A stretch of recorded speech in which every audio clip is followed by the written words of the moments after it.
Hello friends, आप देख रहे हैं आपका चैनल शेयर बाज़ार विद आयुष। और दोस्तों, इस वीडियो में बात करने वाले हैं ट्रैक्सिन टेक्नोलॉजीज़ आईपीओ के बारे में।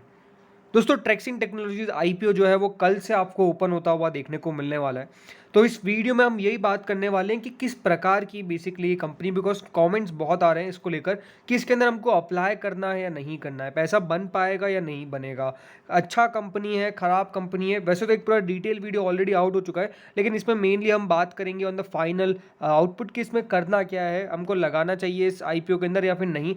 ये हम इस वीडियो में जानेंगे। तो ज़रूर दोस्तों, ये वीडियो इंपॉर्टेंट होगा, तो पूरा देखिएगा।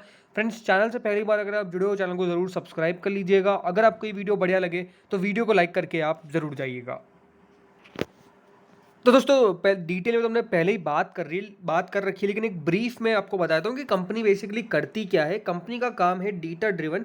कंपनी डेटा प्रोवाइड करती हुई देखने को मिलती है, इन्फॉर्मेशन प्रोवाइड करती हुई देखने को मिलती है दूसरी कंपनी को, जिनको एक एक्सटेंसिव ग्लोबल डेटा बेस चाहिए होता है, कुछ कस्टमाइज सॉल्यूशन चाहिए होता है। उसका काम जो है वो ट्रैक्सिन टेक्नोलॉजीज करती है, क्योंकि बहुत पुरानी कंपनी नहीं है ये। 2013 में ही दोस्तों बनती हुई देखने को मिली। 2013 में जब बनी तो डेफिनेटली दोस्तों यहाँ पर काफ़ी बढ़िया ये आपको आती हुई देखने को मिला एक स्टार्टअप। लेकिन उसके बाद अगर आप देखेंगे तो कुछ चीज़ें अच्छी हुई, इसमें कोई डाउट नहीं है। जैसे कि यहाँ पर एक फ्लिपकार्ट द्वारा बैक कंपनी बन गई, इसमें रतन टाटा जी का भी इन्वेस्टमेंट आपको देखने को मिला। सो अच्छे अच्छे देखिए यहाँ पे मार्की इन्वेस्टर्स, एंजल इन्वेस्टर्स पैसा लगाते हुए देखने को मिले। और अच्छी बात यही थी कि देखिए शुरुआत में यहाँ पे कंपनी को लेकर अच्छा इंटरेस्ट था, लेकिन दोस्तों जब कंपनी के फाइनेंशियल धीरे धीरे सामने आते हुए देखने को मिले तो दिक्कत नज़र आने लग गई।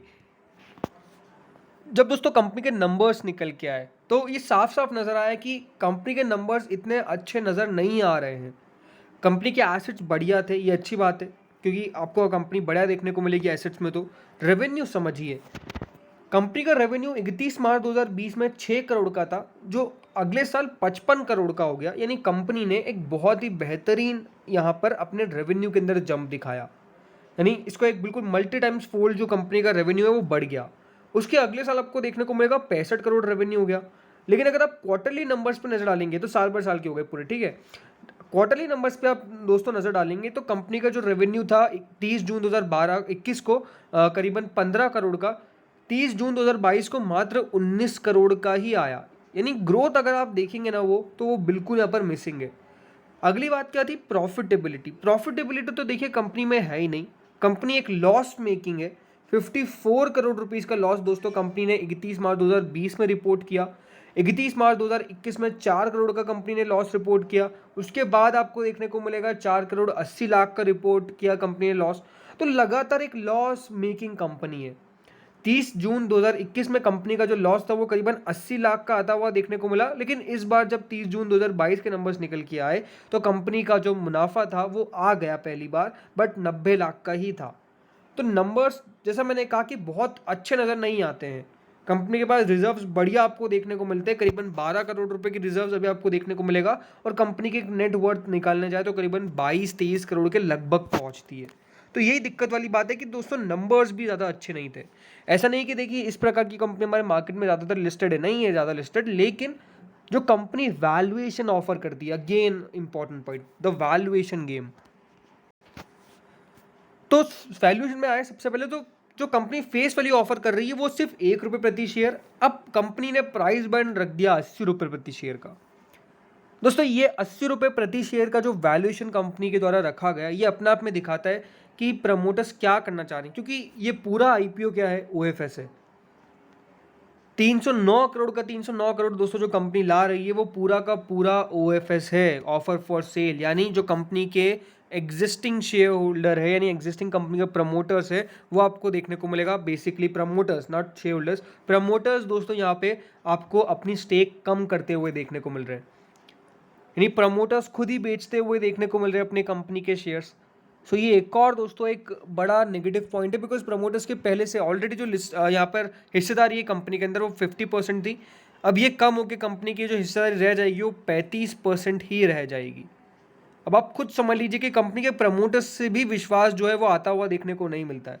कंपनी के प्रमोटर्स अपनी स्टेक सेल कर रहे हैं, सारा का सारा ओएफएस आता हुआ देखने को मिल रहा है। यानी जिन लोगों ने पैसा इन्वेस्ट किया था वो शेयर नहीं बेच रहे हैं, वो कंपनी के अंदर अपना स्टेक नहीं कम कर रहे हैं। लेकिन जो कंपनी के खुद प्रमोटर्स है वो दोस्तों यहाँ पर जो स्टेक है वो सेल करते हुए देखने को मिल रहा है। 309 करोड़ का इशू है, इसमें से कंपनी ने कुछ पोर्शन तो यहाँ पर अपने एंकर इन्वेस्टर से जुटा लिया है, जो ये खुलता हुआ देखने को मिला था ऑन फ्राइडे। 185 शेयर्स आपको मिलने वाले हैं एक लॉट के अंदर। बुक बिल टाइप का इशू है, BSE NSE दोनों पे लिस्ट होगा। किस प्रकार से शेयर्स ऑफर है, क्योंकि कंपनी एक लॉस मेकिंग है तो 75% तो QIBs के पास चले जाता है। फिर आपको देखने को मिलेगा 15% NIAs के पास चल जाता है जो HNIs है, और आपको बाकी का जो बचा 10% है वो रिटेलर्स के पास जाता हुआ देखने को मिलेगा। यानी रिटेलर्स का जो हिस्सा होने वाला है वो करीबन 30 करोड़ के लगभग का होता हुआ देखने को मिलेगा इस IPO के अंदर। ज़्यादा हिस्सा क्यों नहीं है, क्योंकि कंपनी एक लॉस मेकिंग कंपनी है, तो क्योंकि सेबी का रूल है अगर कोई लॉस मेकिंग कंपनी होगी तो इसमें रिटेल का जो हिस्सा होगा, जो रिटेल का पोर्शन होगा वो नॉट मोर देन 10% रहेगा। ये दोस्तों आपको देखने को मिलेगा, शेयर्स इस प्रकार से ऑफर है। एक लॉट आपको लगाने के लिए ऑन रिटेल कैटेगरी 14,800 रुपीज़ पे करने पड़ेंगे। टोटल उसमें 185 शेयर्स मिलेंगे। आप चाहे तो टोटल 13 यानी एक एप्लीकेशन, अगर आपका एक पैन कार्ड है तो आप टोटल 13 लॉट्स के लिए अप्लाई कर सकते हैं 2405 शेयर्स के लिए, जिसके वैल्यू करीबन 1,92,400 पड़ती है। But again the main question rises कि क्या हमको अप्लाई करना चाहिए, क्या यहाँ पर पैसा बन पाएगा। तो दोस्तों यही है कि कंपनी, जैसे मैंने फिर कहा, प्राइस बैंड जो लेके आई वो बिल्कुल सही नहीं था। मार्केट में अनुमान लगाया जा रहा था कि जो प्राइस बैंड रहेगा वो 50 से 60 के बीच में रह सकता है, या तो 55 आ जाएगा, या तो 60 आ जाएगा, या तो 50 आ जाएगा। कंपनी दोस्तों इससे 20 रुपये ऊपर प्राइस बैंड ले आई। अगर दोस्तों IPO का प्राइस बैंड लेट्स से 50-60 आता है तो I will definitely going to suggest कि पैसा बन सकता है, 10-20 रुपये बन जाएंगे। 10-20 रुपये भी आप देखेंगे तो अच्छे बन जाएंगे, बिकॉज उसमें नंबर ऑफ शेयर्स जो है वो इंक्रीज हो जाते हैं, राइट। लेट्स से 200 हो जाते हैं तो 200 इंटू 20 रुपये अगर मिल जाते तो 4,000 रुपये का मुनाफा। लेकिन दोस्तों कंपनी जो प्राइस बैंड लेके आई है, इसमें मैं नहीं कह सकता कि पैसा बनता हुआ देखने को मिलेगा या नहीं। बहुत कम चांसेस है, definitely quite low chances. And जिस प्रकार का अभी मार्केट है उसमें तो बहुत ज़्यादा रिस्क है। लेकिन ठीक है, अभी तो मेरी सलाह यही है कि डेफिनेटली अवॉइड करना चाहिए इस IPO को। बहुत ज़्यादा इंटरेस्टिंग IPO नहीं है, बहुत ज़्यादा इंटरेस्टिंग कंपनी नहीं है। इंटरेस्टिंग कंपनी होती अगर प्राइस बैंड सही लाती, वैल्यूएशंस पे सही लाती, तो रिस्पॉन्स भी मिलता, पैसा भी बनता, लोग लगाते भी सही। बट अब देखना होगा कि किस प्रकार से, क्योंकि देखिए इशू बहुत छोटा है, QIB इसके पास ही है मोस्टली। तो मैं ऐसा नहीं कह सकता कि ये IPO पूरा नहीं बिक पाएगा, बिक जाएगा आराम से, बिकॉज कंपनी ने कुछ पैसा तो वैसे ही ऑलरेडी जो है अपने एंकर इन्वेस्टर से जुटा लिया है। ऑलमोस्ट आई थिंक 160-170 करोड़ का बचा हुआ है ये, राइट। तो बिक तो जाएगा ये, लेकिन यही है कि पैसा बनता हुआ देखने को मिलेगा क्या रिटेल का, तो मुझे बहुत कम लगता है।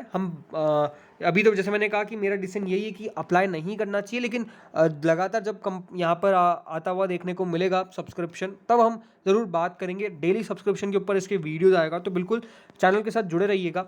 मैं ये चाहूँगा कि आप ज़रूर कमेंट करके बताइए कि आपको क्या लगता है इस कंपनी के बारे में, ट्रैक्सन टेक्नोलॉजीज के बारे में। आप अप्लाई करने जा रहे हैं या नहीं जा रहे हैं, ये ज़रूर बताइएगा। Thank you friends for watching this video.